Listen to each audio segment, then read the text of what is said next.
Hello and welcome to a conversation with William Aitken. I'm Greg Russell. I'm a journalist with the national newspaper in Scotland. And I've been writing about Catalonia since the National came into being in 2014, mostly about its politics, about its independence aspirations. But we came across a story about a young Scotsman who was stuck in a jail in Barcelona. And we decided to take that on. And I'm glad to say that William Aitken is now out of jail and joins us here on this conversation. So it's over to you, William. Yes, good evening. Thank you for hosting the conversation, Greg, and thank you for also reporting on the story.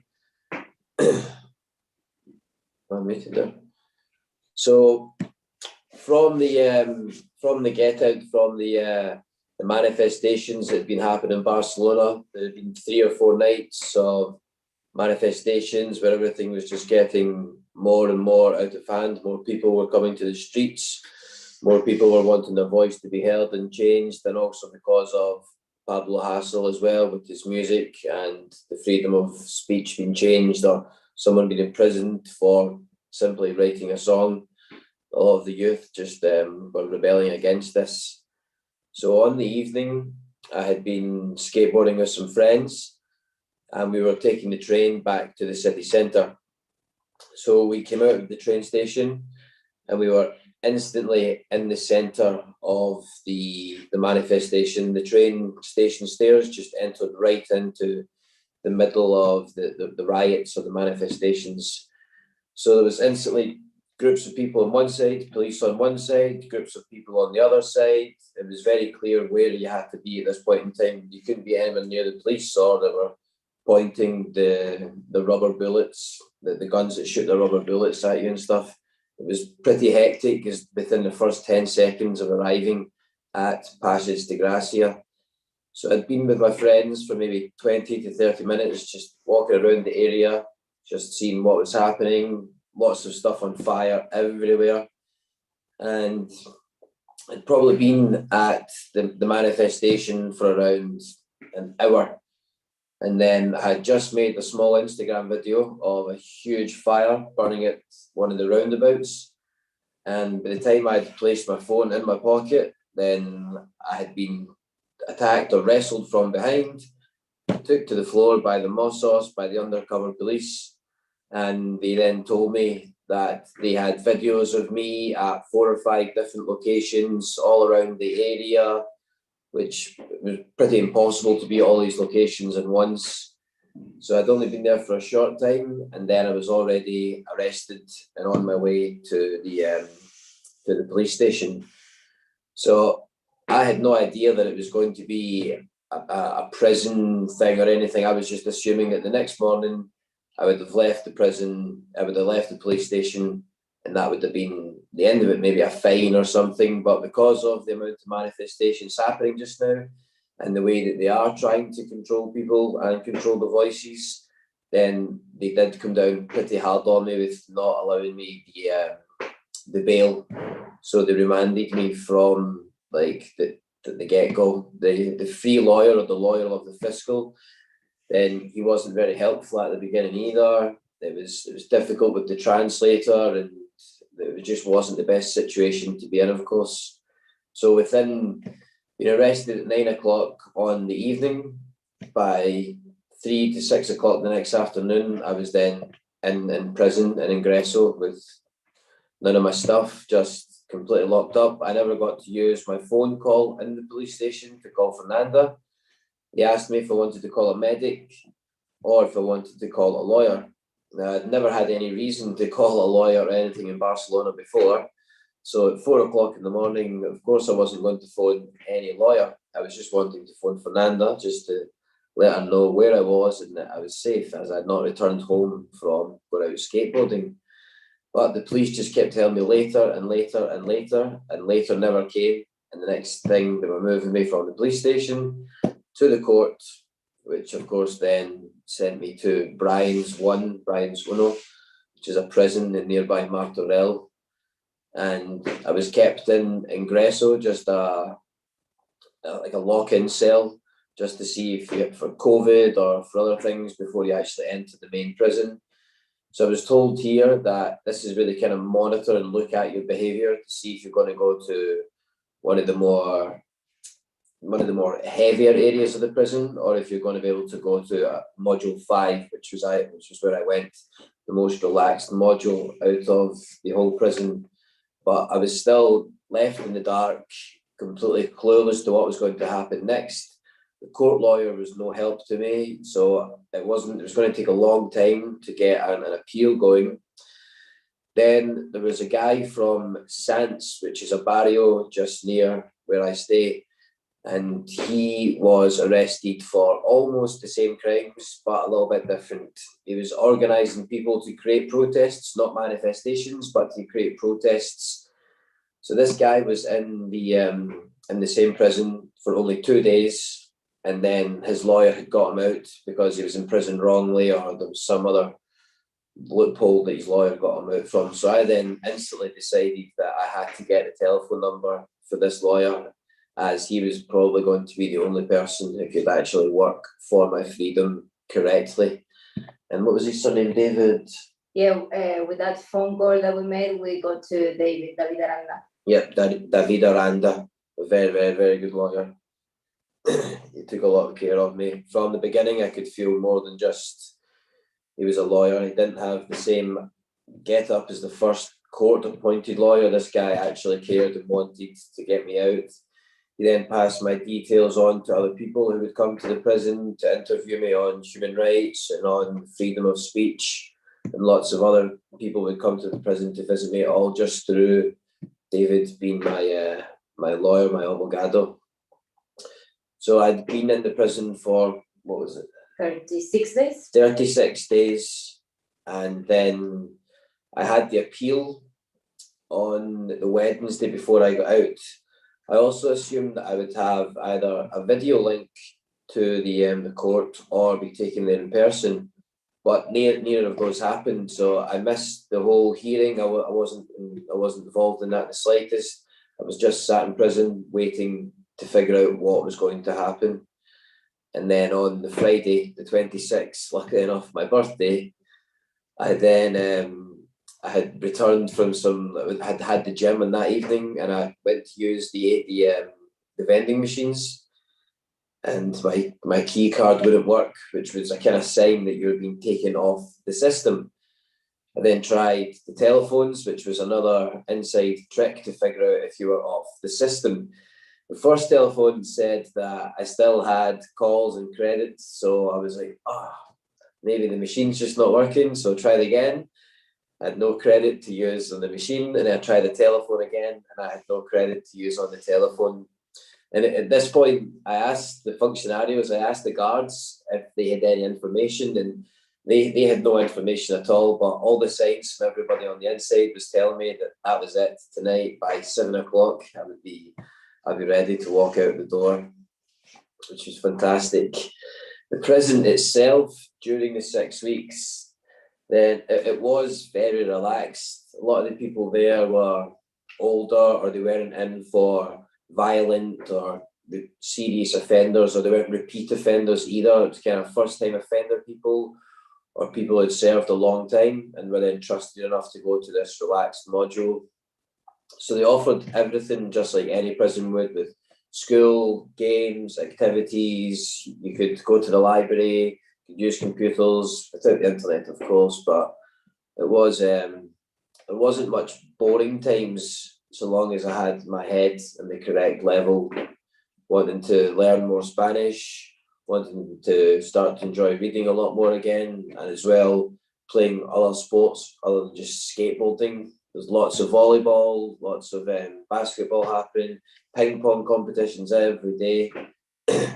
So I was trying my very best to stay on a very happy wavelength and just keep it all relaxed, knowing that the day would come round the corner very soon. As they would say in there, is un día más is un día menos. One day more is one day less. So I knew I was going to be getting out soon, so I just had to try my best to enjoy the time I was there, educate myself a little bit more with the Spanish class, and also I had the opportunity. There was an English teacher, and he got released, so I then had the opportunity to help out in the English class, voluntary, with a Spanish-speaking friend, so we would conversate between each other and then help send this on to the pupils and stuff. It was a different experience from what I would expect in prison to end up teaching people English. It was different. But then from the outside, Fernanda had been doing a lot of stuff as well. From the inside, I'm pretty powerless to what I can do. I can send so many letters, or my calls are very limited as well, 20 calls a week, and they're 8-minute long calls. So Fernanda on the outside was doing incredible amounts of stuff. Every time she was on the phone to me, it was just all the campaigning, all the publicity, all the social media, all my friends getting involved with printing T-shirts, making banners, hosting the outside the appeal. All my friends were there, and they were done it correctly, of course, with masks, social distancing, none of the crazy manifestations which had led to me going to prison in the first place. What do you want to talk about it? Well, from outside was pretty hard because I was expecting him to arrive home and he never arrived. So from that moment, I was thinking, okay, tomorrow morning he will be out of the police station and come back home, but that never happened. So I don't remember how, but we started to get in contact with Greg. I think I don't remember if it was through my brother James. Twitter. Yes, but I think through Twitter we started to get in contact. So he started to share our pictures and stories. So everybody got involved in Scotland, because for us it was very important that people in Scotland start to know what's happening here, because before Brexit, I guess it wasn't like this. Yeah, I was very scared of being made an example of during this situation. I was thinking maybe they're going to use me as an example to say you can't come to Spain, you can't break the law and just walk away from it now that the Brexit has happened. So I did have a lot of fear about being used as an example. But again, my lawyer, he reassured me that most of the stuff that I had heard or was believing was just more or less scaremongering. It wasn't really true. It was just hearsay. So I was very paranoid over being made an example of because of the Brexit situation.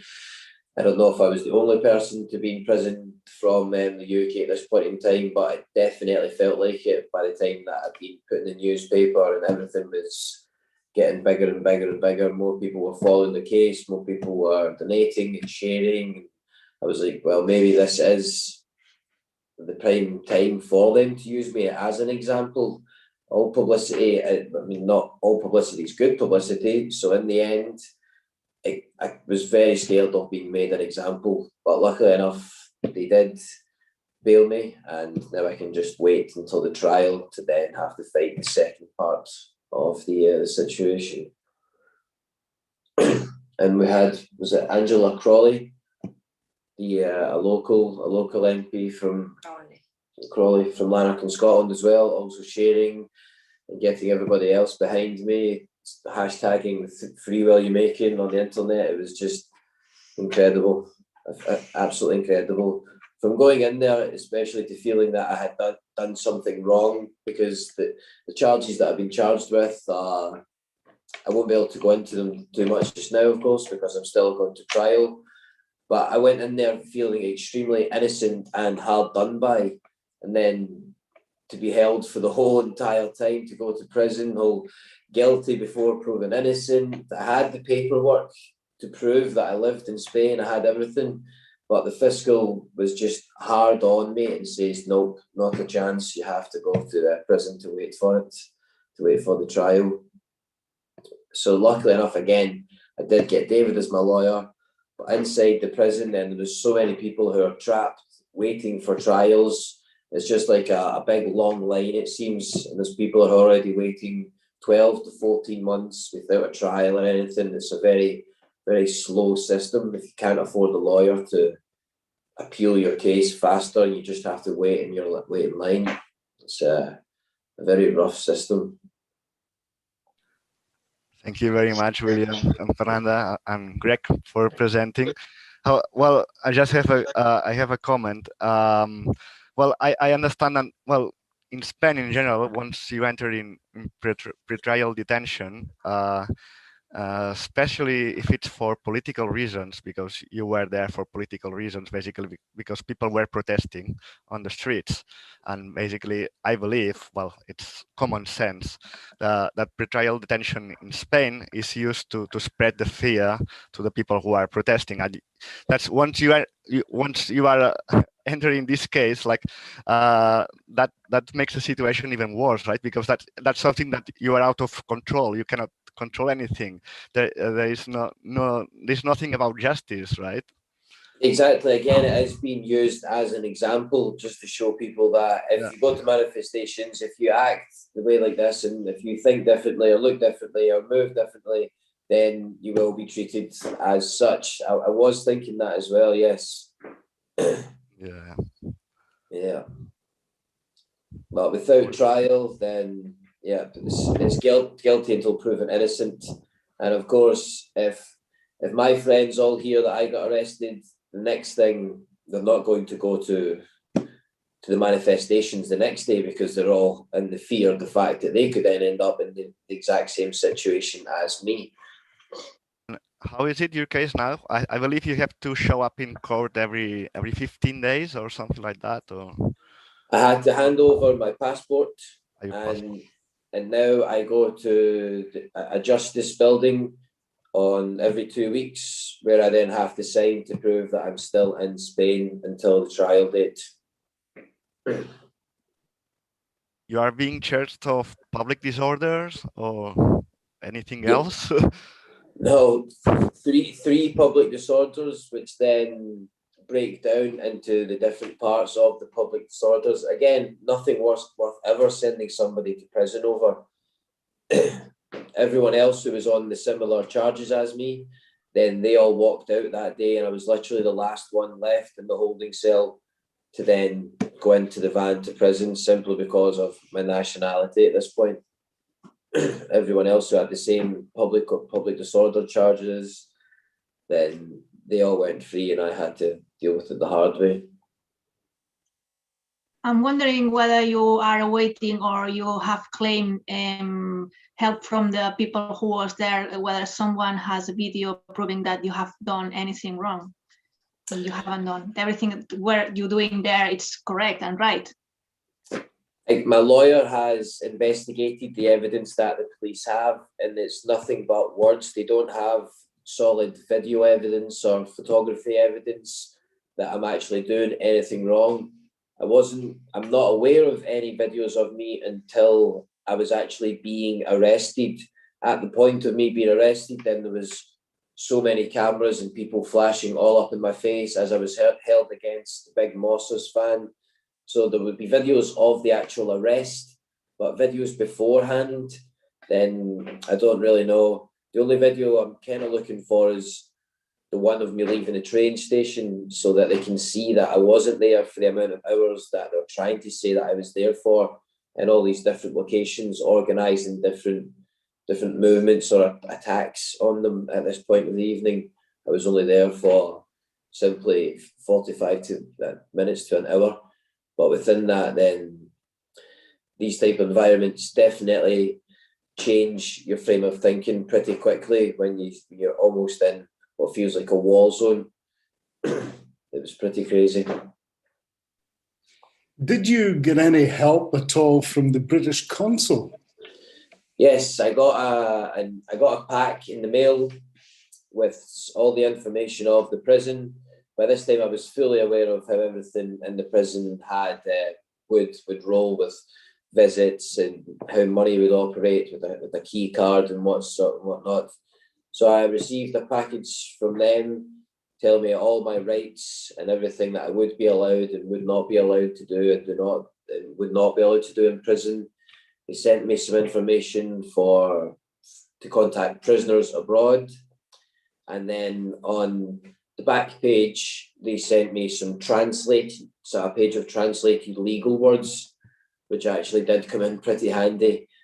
But other than that, then it was just It helped me out when it came to receiving mail, and also it said that we were meant to eat 2,500 calories a day, but that was very rare for to be anything more than just bread and some butter in the mornings, and then the food at night time, just prison food. So I was thinking the whole 2,500 calorie thing in block capitals was quite a little joke.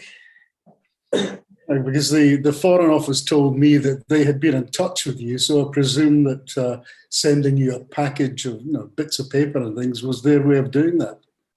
Yeah, I had a video call with Richard. I think he's from the consulate. I think his name is Richard. I had a video call with him, and he had the idea of renewing my passport. My passport expired in February, and I was in the motion of thought of renewing a passport. So he thought it'd be a good idea to renew the passport, so that when it came to actually handing over my passport or use that as a plea bargain type thing, I would then have the passport prepared. But it wasn't needed. All they needed was a passport. So I spoke to him once, and he'd asked me all about my well-being, if I'd been mistreated throughout the arrest, if there was violence or anything like that.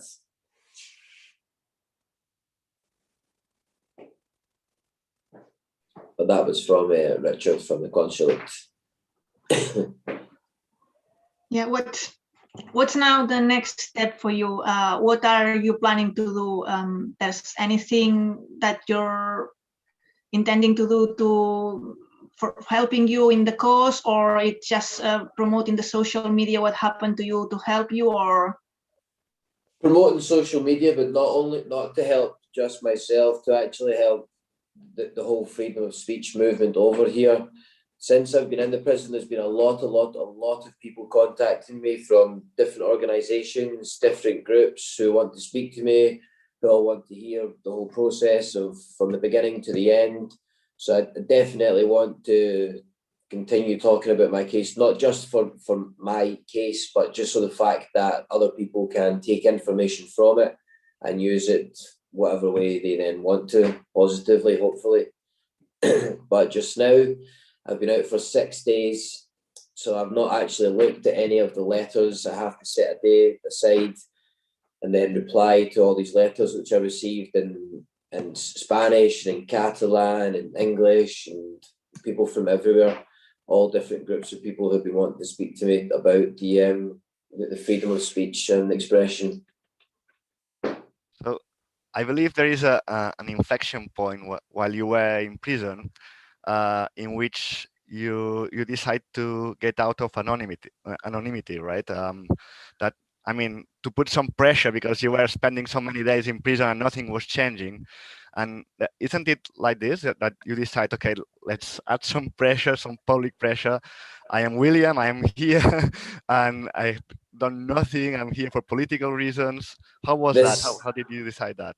This was exactly with Fernanda. Yes, because I was handling that from outside, and we could do it before, but we needed to sort his work too, because he had to go back to work. So we had to sort first his work and stuff, so then we can do it public, because first we needed to keep our shops to make sure that everything was going to be okay. And once I could sort that, I got in contact with Greg, I think, at the first point, and we started to make it more public in social media, Twitter, and, well, of course, in the newspaper and stuff. Yeah. But yes, of course, that was a big change. That was the point. And yes. with Carlos, the guy from Sants, then he really didn't stir me on so much, but he really made me go back into the frame of mind of, yeah, I've done absolutely nothing wrong. I am in here for simply voicing my opinion and being at a protest. So then it did become a little bit more of the feeling of a lot more of a political prisoner than any form of a criminal prisoner, when I was simply in well, the right place at the wrong time or the wrong place at the right time. It just depends what angle you look at it.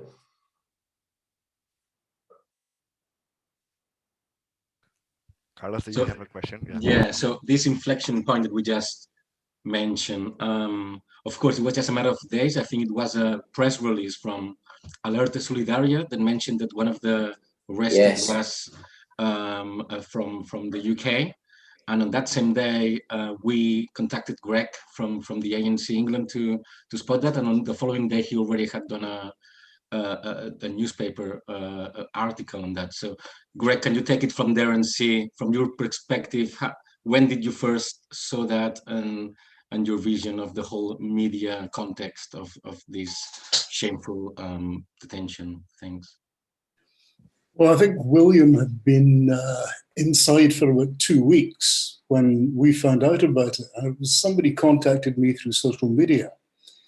And it took a lot of digging about to find out what had happened.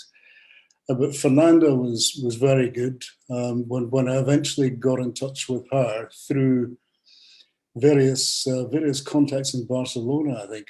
And I had a friend of mine who's a Scotsman in Barcelona, and he came back with a couple of names. So we took it from there. We managed to get some pictures through Fernanda, and we just kept pursuing the case. Found out what had happened, and what had bothered me at first was that the Catalan media weren't reporting it. And it was only after we had done, I think, maybe 4 or 5 stories that the Catalan media picked it up. And then again, friends of mine in the Catalan media were calling me and saying, can we use this and can we do this? And so we ended up helping each other. But they had actually taken the story that we had and run with that. Then Angela Crawley's office got in touch. She was formerly your MP, I think, William. And she got in touch and they got involved, taking it to Dominic Raab. But by that time, things were beginning to wind down towards the case. I was also in touch with David, your lawyer. And we exchanged emails, and he was telling me what was happening in court, and excuse me, and it was him that told me that you were out, but I already knew that because Fernanda had told me. So yeah, that's how we got involved, and that's how it spread from Scotland to Catalonia and back. So I'm only glad that it had a good ending. Yes, it did indeed have a great ending. I couldn't believe it to get out on my birthday as well. There's holidays and stuff happening over here just now, and I hadn't heard anything after the Wednesday and the Thursday, and it was a Friday, and I just assumed that it was going to be another week or so before I got out, so I was kind of already relaxed and settled into the next week in my head, and then all of a sudden, everything changed. Yeah, absolutely incredible to be out again. Absolutely incredible. With huge thanks to yourself, Greg, Fernanda, all the publicity that people have done for me. It's absolutely fantastic. Can't believe I'm overwhelmed with it all. It must have been terrifying, though, when you're aware that the independence leaders were held in prison for pre-trial detention for upwards of a year, I think. Yeah. And you must have felt at some point that they just throw the key away and forget about you. Definitely. If I never had met my lawyer, David, in the first few weeks, all of the stories from what I've been hearing of people in there, from how long they can hold you before trial, I was like, well, this is hell. And again, until Carlos came in and I got the number of my lawyer, I was thinking that I was just going to be another one of the numbers. Sat in there waiting for months and months and months and months to come round for a trial just for me to be released with, well, whatever they decide, a fine or whatever it may be in the end. But yeah, but it was a little bit daunting knowing that they had the authority and the power to just keep them in there for up to a year pre-trial if they wanted. Just that's the way they have a law set in place. which I guess also shows the importance of a political defense and in making the case public. But in any case, we're also lucky of having Fernando, of having Greg, of having, because for example, I'm thinking now of the Italians, 5 Italians that were also arrested during those days, and they're still in jail, and there hasn't been a lot of media impact, nor in Catalonia, nor in Italy. I don't know if you saw them in jail or managed to have any contact with them. I was speaking with one of them via letter in jail. Yes, we exchanged 2 letters. I had seen him at the, I'd seen him and a friend in the communication booths with the lawyers, and they are also using a lawyer from the same firm as David. So they then passed my details and they'd sent me an intermodule letter. So I was speaking with one guy who was writing for 2, Erman, and then I also received an intermodule letter, from a French girl who's also been held for this attack, for this night, the 27th, I think it was, of their one. Yeah. Then yep, there isn't a lot about them in the paper in the slightest. Which is sad, and also makes the case that as if mobilizations are still going on in the next few years, and due to Barcelona's multicultural background, one should start thinking of having the infrastructure to protect international solidarity for any arrest that can happen. Because this French girl, for example, we didn't even know that was happening, and then there's the Italian guy. So yeah, so we should do a quantum leap also in terms of repression solidarity, because otherwise everyone does it their own fight, and we need to stick together and make sure there's a public and a political case to defend. Yeah, in my case, then I felt like I was simply in prison because of my passport, nothing more, nothing less, because everyone else was leaving on that day. But I was also, I'm not quite sure how true this is. I was trying to, the translator wasn't the best, and it was such fast conversations that I couldn't take in everything. But I'm sure that there may have been a law that the fiscal could use to hold me, that if the charges that I could be convicted with were more than 5 years, if the sentence was more than 5 years, then mandatory as well, you had to wait in court. But I don't know how correct that actually was. That was just another reason why I was assuming I was going straight to prison and not being allowed bail to then wait for my trial, as I was only there for the flight risk or the passport status, really.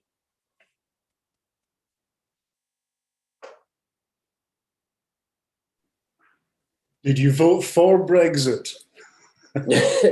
No, I did not. Nope. Do you have any more questions, Laura or Carlos or Greg, apart from? Did you manage to keep your job, William? I did indeed, yes. I've worked with the same company for 4 years. So I have an indefinite contract, which is the highest level of contract you can receive in the workplace. So my job is pretty much secure so long as I had the correct paperwork. Again, I can't say enough thanks to my lawyer, David. He then proceeded to go ahead with getting the correct paperwork so that my job could be put on hold for up to 2 months. So again, I was just very lucky as well that he could get a hearing within these 2 months, or hearing within the 2 or 3 weeks that I did get it within, and then get me released. So just now, yes, I have a start date to go back to my work. So that as well is fantastic, because I was meant to be, of course, in work. Stuff that would play in my favour, of course, having my pay slips since 2017, having the shared contract, the shared bank account, all of these things to prove that I actually had roots in Spain and wasn't a risk to fly. I was actually living here. So I have the opportunity to now be on bail and sign every 2 weeks and hand over my passport, awaiting the trial. What is it you work at? I work at a telecommunication company. So I work for CPM, and it's for via Travel Lodge, just for a telephone company.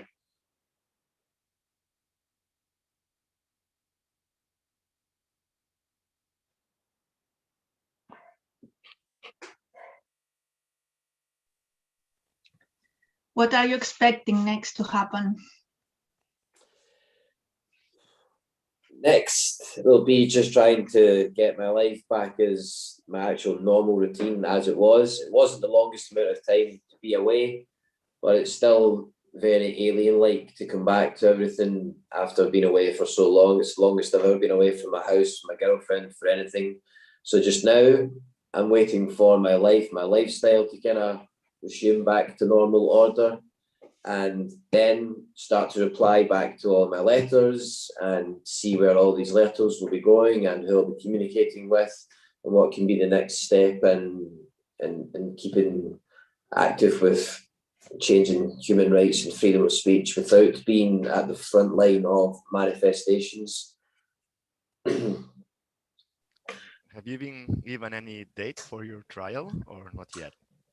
No. So the trial, if you have to wait in prison, they hopefully get it within 8 months to a year.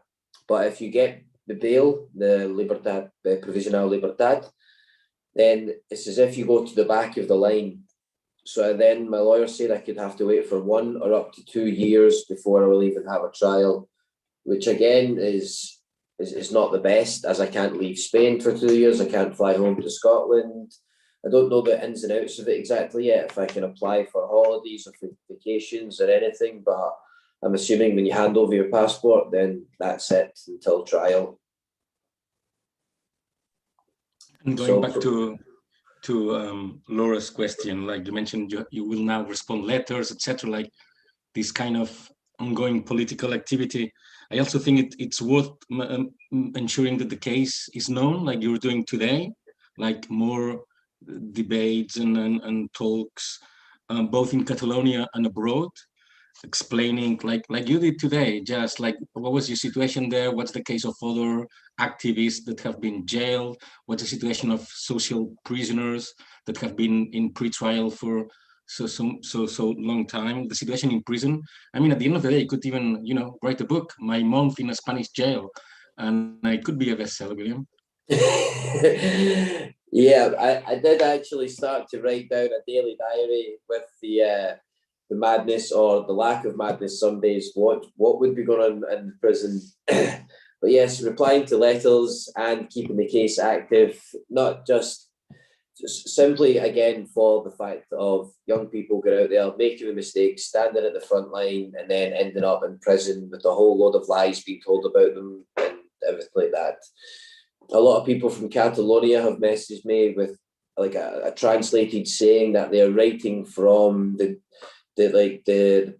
little towns that are awakening, like from the pueblos de dormir, like lots of these people from small Catalonian towns who are really wanting things to change and progress and move forward. I have to reply to all those, lots of organizations, and also the Italians who are accused of the attack on the Ramblers. They have put me in contact with all their friends on the outside, so I will then contact them to see what they're like, what their movement is, how they're thinking, how they're moving, and just take it from there, really. And Greg, more on the political sphere, what was the reception of Scottish MPs or the Scottish population as a whole? Are they tired already of the Catalan question, or was this case like really, really well received?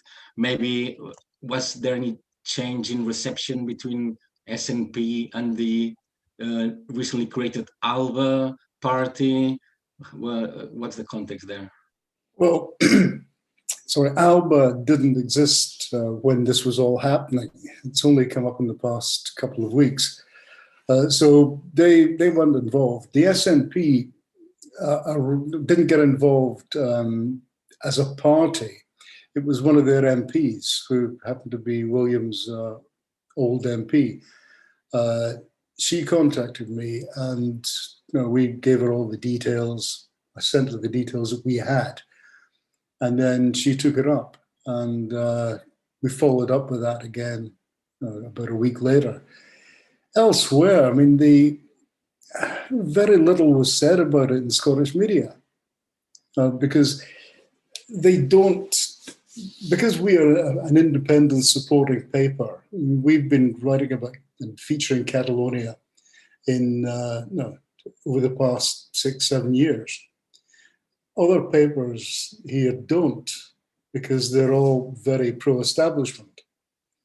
And getting political parties on side is virtually impossible. I mean, we only had the SNP and an SNP MP.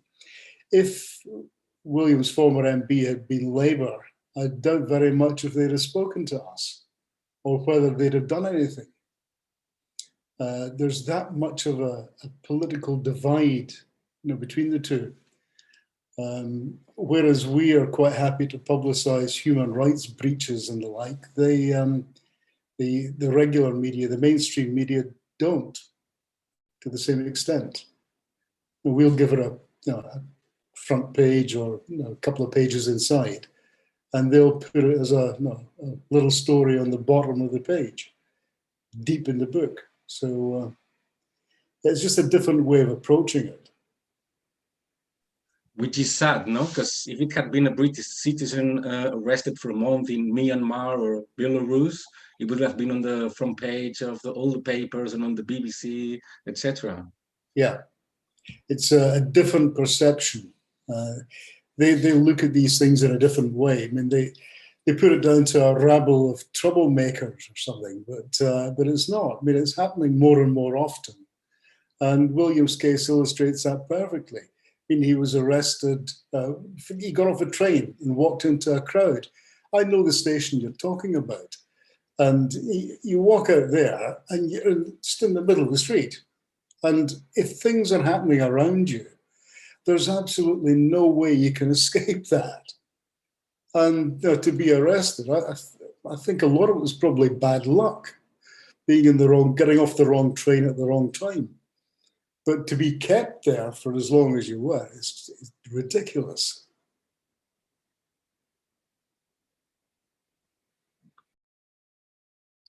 Yeah, that is correct. Walking out from the train station right into it right there and then. I was aware of the manifestations that had been happening within the days before. So I could have made the choice to go home that night, not stay at the manifestation, but the more people, the more power to the people I felt at this point in time, and being part of the masses, which were against the enemy. And again, in my opinion, at this point of time, I chose the option to stay at the manifestation and try to make my voice heard and try to be what we were looking to achieve on that evening. But unfortunately, yes, I was then with the bad luck of being arrested and then held for like 30 odd to 40 days. It was 36 days. Not a pleasant time. No, but if your trial is going to take 2 years to come up, you never know. Catalonia may be independent by then. Yes, definitely. Well, we'll see about that. But with all the luck, they could be, yes. We'll see about that. So, Fernanda, you mentioned social media. You were very active to make William's case. Also, if I recall well, you also organized a rally in Arc de Triomphe in one of the days, maybe of a hearing. Tell us a bit more about the social support. Was it more friends and family, or were any connections with some organizations like Assemblea, or tell us? Yes, lots of places, lots of organizations started to help us, starting from Alerta Solidaria, that they got in contact with me like from the beginning. That's why also we in contact with people from Alerta Solidaria that work with David, the lawyer. So yes, they've been helping a lot, sharing William, like the hashtags and all these things when we decided to make it public. Also lots of course, friends. Of course, Greg was the most helpful person in here. And then lots of because his case was so with the skate scene, they started to share it more, and friends and family. So everybody started to like repost or share stuff in Twitter and Instagram. So that helps a lot to make it more published. And then of course, also David, our lawyer, had lots of contacts here of journalists. So they started to call me, to get in contact with me and making some questions and stuff. So especially the last week, so we can put more pressure on it when it was that for that Wednesday that we've been at the Triumph. So that day we decided that it was gonna be nice if, of course, being quiet, you know, just supporting him outside with friends and family. So that's why we went there, yes. But the social media side definitely blew the case up. There was an events coordinator who would come into the prison on the weekdays to arts and crafts and whatever different stuff each day. And one morning she came in and she came straight over to me, marching, and she said, "Yeah, last night I seen your face on my Instagram. My friends were sharing your thing, #3 William Aitken."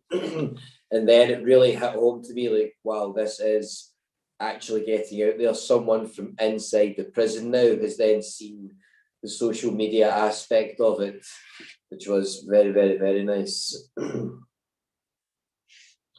I believe Alerta Solidaria did a great job in your case. I believe you will agree with me. Also from my own experience, a person, I have suffered repression from Spain. Well, I can tell that they are very serious. Well, Alerta Solidaria, for those who don't know, is the organization in Catalonia that covers repression, both from the judiciary and political perspectives. And I can tell from, well, all the cases that I have seen that they always do a great job. And if you are suffering repression, I think this helps a lot.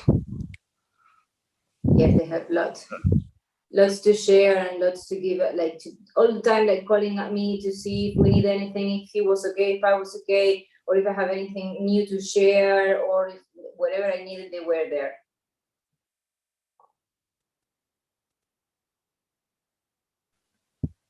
Are there any other question, Greg or Carlos, Laura?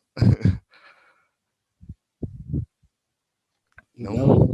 Well, thank you very much for this conversation to everyone, Greg, Fernanda, and William, Carlos and Laura for being here from ANC England and ANC Scotland. And when you come to the UK, William, let's do a debate in person here in London. Yeah. And explain your case here. Very complicated now. There is also the pandemic. You forget about it. Yes, yes. Yeah. Well, I have a few slides just to conclude my talk, just to put some perspective on the story. And can I share the screen? How does it work here? Are you seeing my screen? Yeah. Perfect. So basically, just to conclude my talk, I would like to show a few slides that put things in context. Basically, William was arrested during the protests that were taking place in Barcelona right after Pablo Hasél was arrested and imprisoned after barricading himself inside the University of Lleida with other students. Basically for insulting the crown, and as a consequence of that, there were, well, many protests in Catalonia, also in the rest of Spain, against that, because I mean, people are starting to be very tired of this authoritarian and repressive regime in Spain that doesn't change, right? Just to, again, to put things in context, Pablo Hasél is now in prison in Spain well, he will have to stay there for a few years for insulting the Spanish king, for tweets. Well, this is from France 24. I can read it from the news. Like for tweets likening former King Juan Carlos I to a mafia boss and accusing police of torturing and killing demonstrators and migrants. So he's there for denouncing that publicly. Well, and also for the lyrics of his songs and for some tweets that he did some time ago, years ago. Well, I can read some of his tweets. Demonstrations are necessary, but not enough. We must support those who go farther. Another tweet reads, proud of those who reacted to police aggression. Well, is it also in one, let me read that. In one, he referred to Agrapo. The Agrapo is an anti-fascist organization that was quite active during the Franco regime. To a Agrapo militant shot dead by police in 1992, saying he was murdered by the police for defending our rights. More tweets. The Guardia Civil, which is the Spanish military police, torturing and shooting migrants. That's democracy. Jokes about fascism, that's an apology for terrorism. Well, there are so many tweets that, this basically freedom of speech that this is vulnerated in Spain again and again. And this guy is still in prison, which contrasts very much with the situation of the former king, Juan Carlos I, the guy in the lyrics. So who is now in exile. Well, he basically left the country with the agreement of the current government, which is ruled by the Socialist Party, in theory the left-wing party in Spain.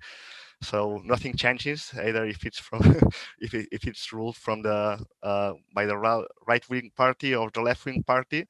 So he's now in the Emirates in a luxurious hotel. And yes, he's a mafious guy. Yes, because he's facing charges of corruption, but well, an exile. So a lot of impunity in there, right? Well, we have here a few news from William in the National. Thanks to Greg, who covered the case very well.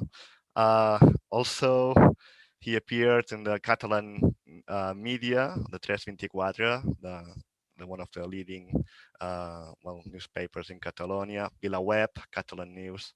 I have also here this tweet from an ex-British ambassador, Craig Murray. So the case of William is basically linked to the pre-trial detention. And unfortunately, in Catalonia and the rest of Spain, there is a clear abuse of pretrial detentions, right? That are used as a political weapon to threaten the people and the people who are protesting in the streets. We have in the case of the Catalan independentists, we have many cases. We have the case of Tamara Carrasco, who also spent some time in prison, without trial. She was facing charges of terrorism. That's quite common. They usually charge you, they usually threaten you with charges of terrorism, also, like always, public disorders. And in the end of the case, there was nothing, right? She was cleared of all charges, but in fact, she had already spent some time in jail. And also in her case, she spent over a year confined to her hometown, so she couldn't leave her town near Barcelona. There are many cases, and these other news here. 7 pro-independentist activists sent to prison without bail and terrorism charges. Again, terrorism. There is an abuse of charging terrorism. We also have the case of Alsasu, a bar fight. After a bar fight, the problem in there was that there were a few Guardia Civil agents, so they are specially protected by the Spanish law. At least it seems like that, and some of them had to spend a few years in prison, and again without having had any fair trial. Organizations and NGOs are constantly denouncing that, criticizing Spain, but nothing changes. The European Court of Human Rights usually, has sentences against Spain, but they happen after a few years and after having suffered prison, so many times pretrial detentions. So nothing. Well, we still have to fight, right? We also have, well, on the other side of the face, we have a lot of impunity, right? We have the case of La Manada, in which the Guardia Civil officers, the Spanish military police, well, a few agents raped a woman in Navarra. Well, and there was a lot of impunity. They didn't go to pretrial detention after a few weeks. We also have the case of the former ruling party of Mariano Rajoy, the ex-prime minister, with corruption cases, serious corruption cases, but they don't seem to go to prison yet. So for what they did, and they did do serious things, right? And of course the case of Juan Carlos I, who's now in a luxurious hotel in the Emirates, laughing at us. And yeah, just being said that, I just wanted to put some things in context. Well, again, thank you very much for being here, and William and Greg, Carlos, Laura, and Fernanda. And we will follow your case definitely, well, how it evolves in the forthcoming future, in the forthcoming weeks. And if you need any help from us, please let us know. We'll be there to help you. Yep, then we both look forward to hearing from you and joining in another video in the coming weeks as well. It's been very interesting this evening. It's been very nice to hear your points of view and your subject matters. Okay, well, we'll leave it here. Thank you very much. Yes, thank you very much. Thank you very much, Thank you. everybody. Have Thank a great you. evening. Bye. Take care.